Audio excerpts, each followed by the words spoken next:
เด้อมันมีหลายอย่างอยู่ในนี่ครบเบิดปลากระป๋องมีอย่างให้เจ้าอันนี้ชุดหนึ่งเด้อไม่เท่าเด้อเอาไว้กินเด้อดีไปให้เอาไอ้อันน่ะโดยบ่มีของฝากของต้นแล้วนี่ก็มีครบทุกอย่างในนี่ได้เด้อของฝากแม่ก็สบายดีปีใหม่เด้ออยู่ดีมีแห้งซื้อเมย์เพิ่นซื้อเมย์กำแพงผมขอบใจเพิ่นแน่ไอ้พ่อในเพิ่นอยู่ดีมีแห้งแน่อายุดีมีแห้งให้ร่ำให้รวยเด้อความเจ็บจะได้ความไกลจะมีมันเอาไว้ชูลูกกินเด้อเอาไปกินนะวันนี้นับขอบใจโอเคอวยพรเป็นดูอวยพรให้เมียเพิ่นดูให้อยู่ดีมีแห้งเด้อใจลายสาธุโอเค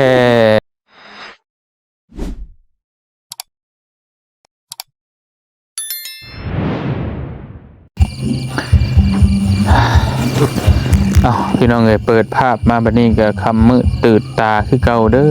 อพี่น้องเด้อเนาะก่อนอื่นก็ต้องขอกราบทักทายสบายดีพ่อแม่พี่น้องเบิดสู่คนพี่น้องเอ้ยบ่ว่าสิอยู่ในและก็ต่างประเทศเนาะก็ยินดีต้อนรับเข้าสู่ช่องบ่เตียงทองชาแนลคือเก่า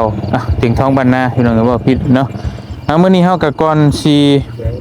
กลับบ้านกลับช่องก็อยู่บ้านอลิงเมืองท่าแตงแขงสิกองคือเก่าพอดีเฮาได้รับสิ่งของหรือว่าเป็นเงินทองจากเมฆคำแพงเนาะพี่น้องเนาะเพิ่นก็ได้ฝากเงินมาให้จังบ่เตียงให้ซื้อมาม่าปลากระป๋องหรือว่าเฮ็ดถุงยางชีพนี่แหละเกลือปลาเล็กเป็นนัวแบ่งให้คนทุกคนยากว่าซั่นพี่น้องบ่เตียงก็เลยจัดในห้านบ่าวนุ่งมาก็ได้สิแบ่งปันกันไปเพิ่นแถวเขตเฮือนน้องเดิมนี่แหละพี่น้องมีแต่เฮือนก็แบ่งจนมันเบิดพุ่นแหละพี่น้องเนาะสบายดีโดยสบายดีแม่อีหยังน่ะหันปลาบ่มีกินบ่มีน่ากินกินกับมันนั่นอย่ากินกับข้าวกินกับข้าวปลาข้าวลำใส่กระบังมันมีหยังอยู่ข้างในปลาบ่มีสังมีแต่ปลาเกลือเป็นนัวปลาหยังน่ะบ่จักมันมุนเลยเอาแม่นั่นเอาจะกินกับข้าวไม่กินกับข้าวใช่เพื่อนเจ้าอยู่ใช่ท่านเพื่อนค่ะปกติเอานี่เอากระบะกระเบาะเอาเมื่อกินเด้อมันมีหลายอย่างอยู่ในนี่ครบเบิดปลากระป๋องมีอย่างเด้อก็มกขอบใจเมฆกำแพงเพิ่นนี่มกขอบใจเด้อเมฆกำแพงให้เขากินขันยากให้เจ้าของบุญมีเขากินขันยากจะอยู่ดีไม่แห้งคนเจ็บบ่ให้ได้คนไข้บ่ให้มีจะได้สิ่งใดให้ได้สิ่งนั้นหาเงินให้ได้เงินหาคำให้ได้ทำมุ่งมั่นพัฒนาได้ก็ได้ในนั้นขอขอบใจขอขอบใจยังเป็นทางการเด้อไปเลยวันนี้ไปจ้อยแน่นอนพี่น้องเลยมาโทษเดี๋ยวสิแบ่งปันกันนะพี่น้องเนาะไปเดี๋ยวไปฝากเพื่อนด้านหลังเพื่อนละอันพี่น้องเอ้ยเนาะได้จอยไอ้น้อยโอ้ขอโทษ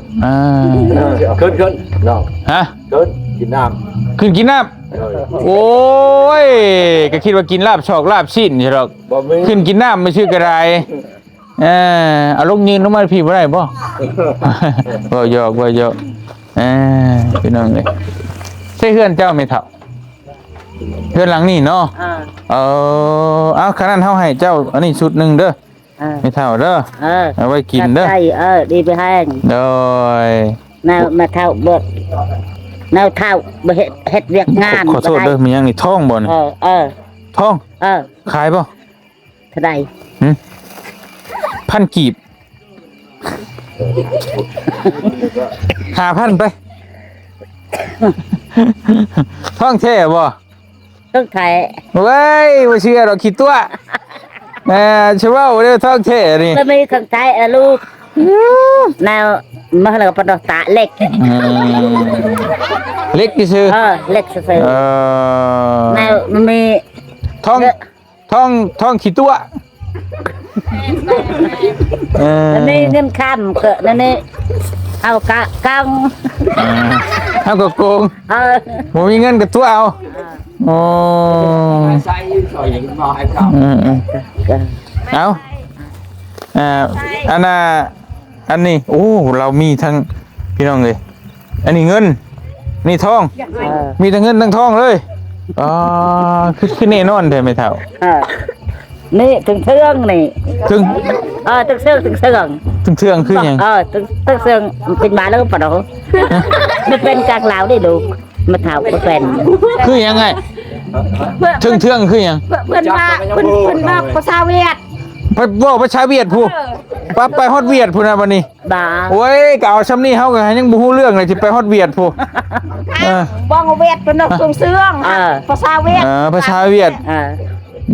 ความเดียวเพิ่นโหมึดสำนาน แปลบ่ได้เพราะฮู้คำเดียวแล้วก็แปลบ่ได้อีกโอ้โห แล้วว่าเจ็บไปเจ็บมากระบายเจ็บไปดังให้ เฮ้ยกู เบาเจ็บก็จักไปใช้เบาเจ็บก็ได้บ่เป็นหยังบ่เป็นหยังได้ละมีแต่ว่ามันจะเดื่อมตาแล้วนึงพี่น้องเอ้ยมีแต่ว่าอันเครื่องนี่น่ะเป็นของเมคำแพงเพิ่นฝากให้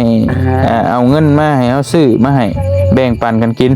ฝากให้เจ้าอวยพรในเพิ่นในขอบมุกขอบใจในเว้าสิหั่นเด้อ พี่เข้าใจไงเด้อเป็นกับใจจบนะ ใจเลย เฮ้ยยังกับไง กับใจเด้อลูก เบิดเท่านั้น อวยพรติ อยู่ดีมีแห้งแหละ ดีมีให้เด้อลูก เอามือขึ้นนำ ไว้เด้อลูก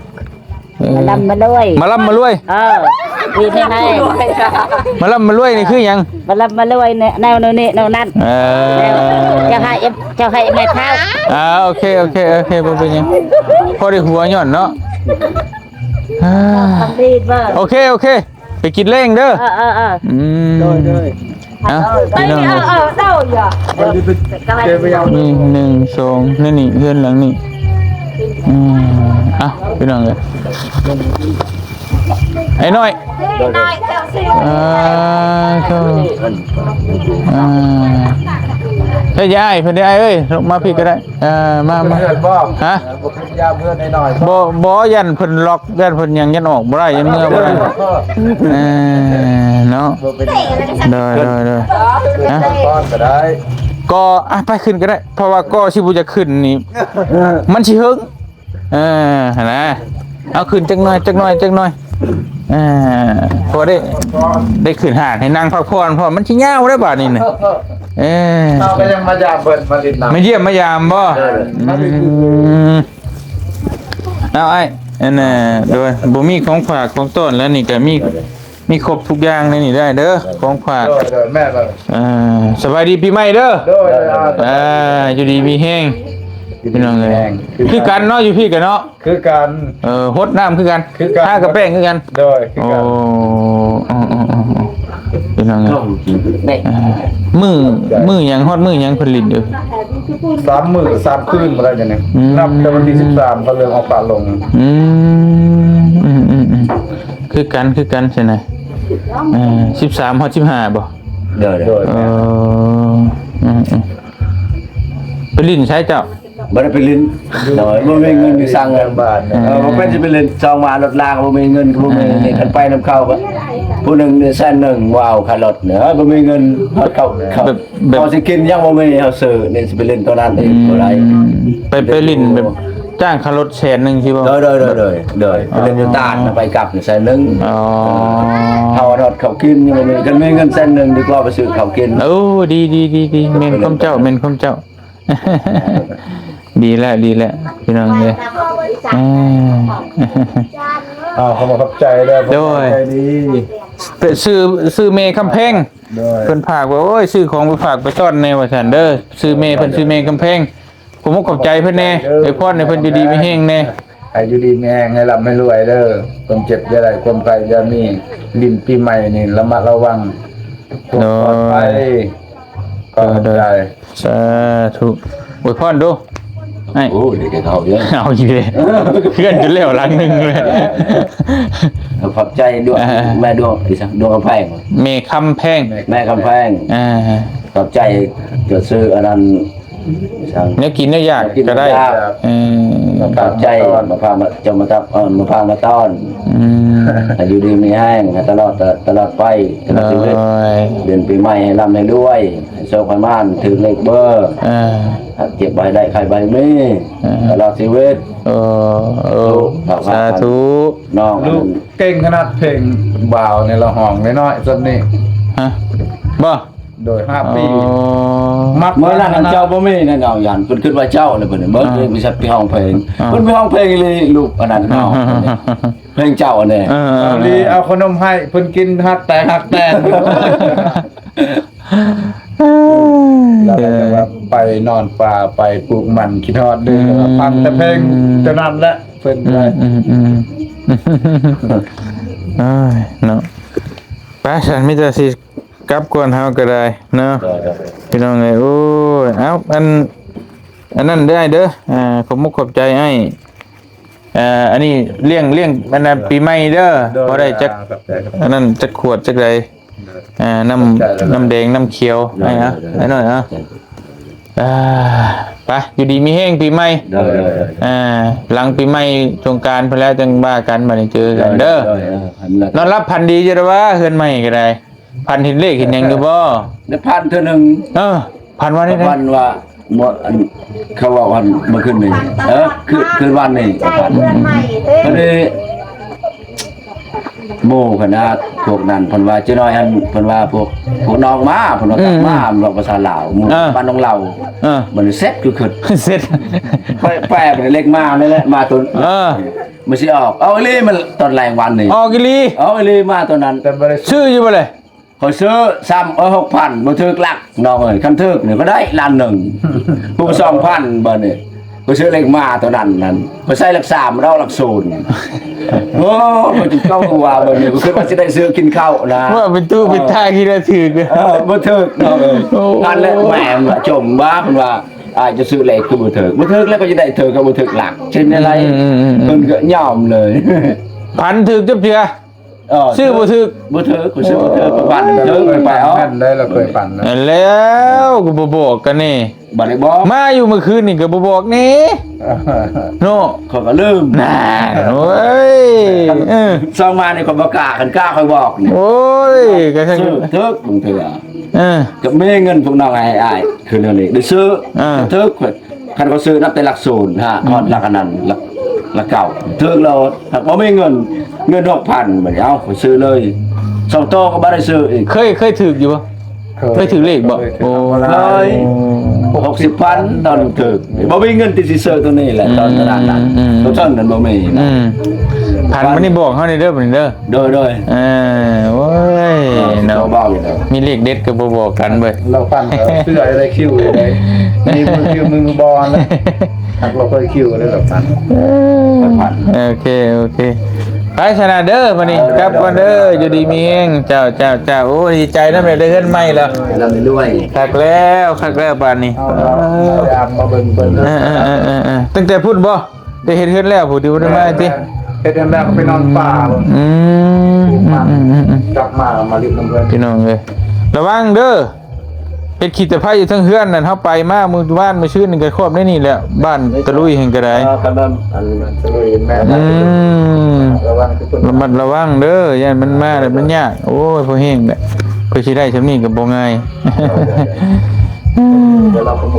โดยไอ้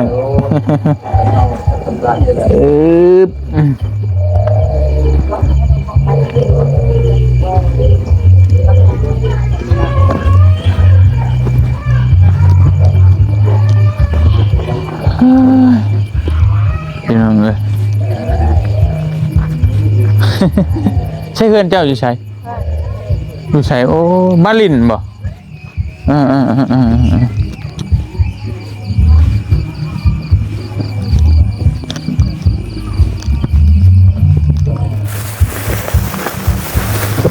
แบ่งปันกันกินพี่น้องเลยเนาะ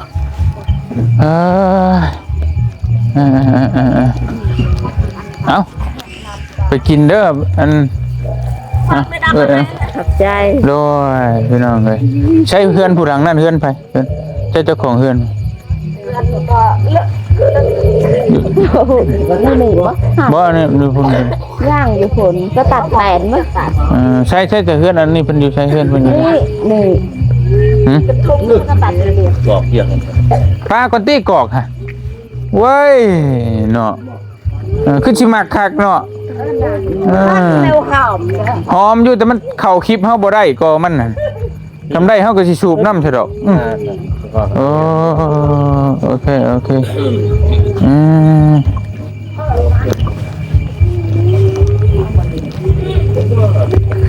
เอ้ยพี่น้องเอ้ย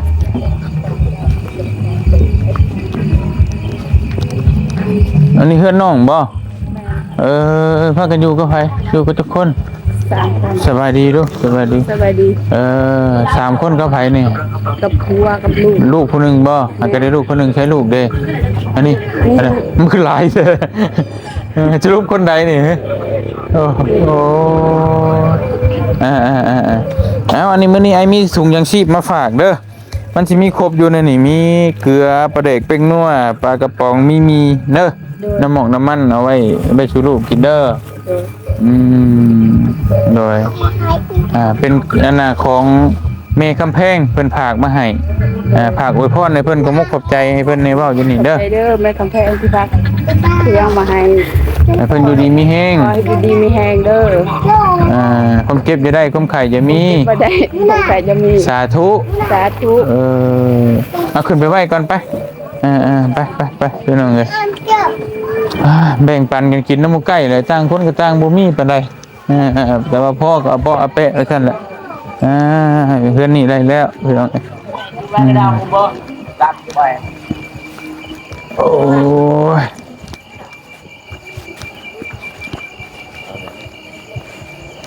จำมันนั่นเด้อน้องเอ้ยนั่น ฮะ จะต้องไปเห็นจำกันนั่น แท่นเฮือนหลังนี้ได้แต่เพิ่นคือว่าเพิ่นพิการบ่ ไม่น่ะ ยังบ่เคยได้จักเทื่อยังบ่เคยให้เพิ่นจักเทื่อ โดย ใช้เพิ่นอยู่ใช้อันนี้บ่เมียบ่ โดย สบายดีด้วยสบายดีนมมือ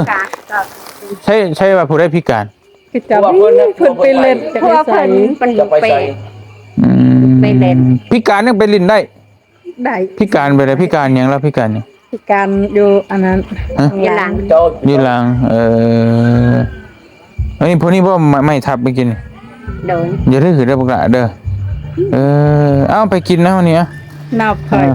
ขอบใจโอเคอวยพรเป็นดูอวยพรให้แม่เพิ่นดู เป้ก็ได้ไอ้กันแต่เป้ ขอบใจอยู่ดีมีแห้งดู ใจไม่เป้ อยู่ดีมีแห้งยาย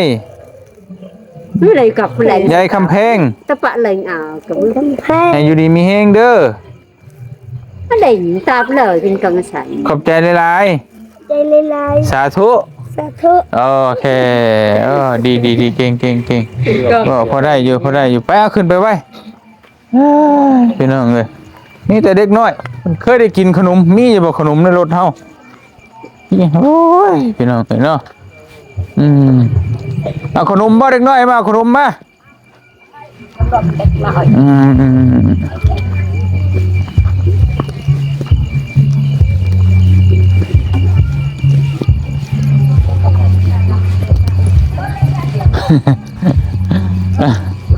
มันเคยกินแต่บ่กินจ้าก็ได้พี่น้องนี่เนาะกับบ่ให้กะตักแน่ใดมากันเด้อเคยกินเคยยำมาเด็กน้อยมาเอาขนมเหนียวโดยโอเคมาโอเคโอเค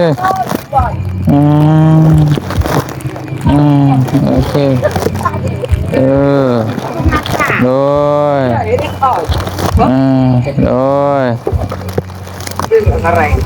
เด็กน้อย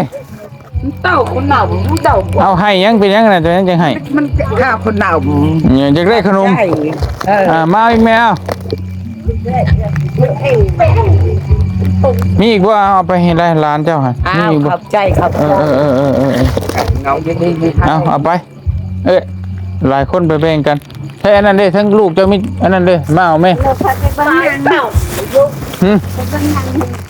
ไปเบิ่งนางเอาเอ้ยเฉลืองไงแล้วท่านได้อยู่น้ำกันใช่ป่ะเจ้าอยู่น้ำกันน้องกันบ่ฮะ เป็นแม่ยา เป็นเมียเป็นเมียแล้วนี่เอาเมียก็ลูกไผ่บ่ขึ้นหน้าบ่คือช้ำกันน่ะโอ้อ๋อจะเป็นเมีย บ่ไปได้ลูกเพิ่น เจ้าได้ลูกเพิ่นก็เจ้าก็ต้องเอิ้นเราเมียแหละแม่นบ่ล่ะก็อยู่น้ำกันนี่บ่หรือว่าอยู่เฮือนน้ำกันนี่ ตั้งเฮือนเขาอยู่พุ่นหักตกอยู่ เฮือนเจ้าอยู่พุ่นอ๋อ โดยแล้วขอบใจ เอา ขอบใจดี โอเคพี่น้องเด้อโอ้ยเนาะเบิดละบ่ลูกล่ะเบิดละปัดมาใหม่ เอิ้นหมู่จะมาเอาไปคำท่านได้เบิดก็ได้เบิดละเมื่อแล้วบัดนี้เบิดละครับได้บัดนี้เด้อขับใจ ได้แล้วบ่ล่ะจะได้แล้วลูกเอาเอามา บาทว่า ได้เบละ มีแล้ว